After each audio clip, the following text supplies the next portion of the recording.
Balik tayo sa Pilipinas, mga kapuso, hindi po dagdag kung hindi bawas singil ang ipatutupad ng Meralco ngayong buwang ito ng Mayo.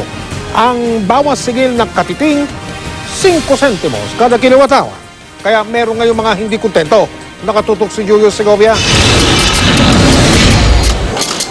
Nag-iba ang ihip ng hangin. Imbes na taas singil gaya ng unang ibinabala, bawas singil ang ipatutupad ng Meralco ngayong buwan. 5 sentimos kada kilowatt-hour ang power rate reduction sa May electric bill. Tumaas man daw kasi ng 7 centavos ang generation charge. Napawi naman ito ng pagbaba ng ibang singilin gaya ng transmission, system loss at lifeline subsidy. Ito hong bawas singil na ito more than offset yung slight 7 centavos upward adjustment po sa generation charge. Sa halip po na nagkaroon ng pagtaas, ang nangyari ho ay nagkaroon pa nga ho ng bawas singil sa halaga po ng kuryente. Sa mga kumukonsumo ng 200 kilowatt-hour kada buwan, 10 piso ang bawas singil.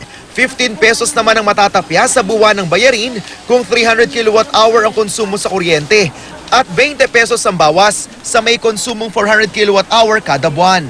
Nakatulong din daw sa bawas singil ng Meralco ang pagkontrata nito sa 3 dagdag na planta. Kaya nabawasan ang supply na kinukuha nila mula sa spot market na mas mahal ang presyo. Isa pa, agad din daw nagbalik operasyon ang Ilihan Power Plant na sumailalim sa maintenance shutdown noong 1 buwan. Pero hindi kontento sa bawas singil ang consumer na si Hilda, lalo't noong 1 buwan. Umabot ng higit 3,000 piso ang electric bill nila dahil sa 89 centavos kada kilowatt-hour na dagdag singil. Lahat ng gamit ko, pinapatay ko, inalisan ko ng ventilador, isang ilaw lang po. Mas malaki raw sana ang bawas singil sa kuryente kung maaga lang naaprubahan ng Energy Regulatory Commission ang pagtatakda ng secondary cap sa presyo ng kuryente sa spot market. Sa datos ng Meralco, inabot ng halos 18 pesos ang average price ng kuryente sa merkado noong 1 buwan.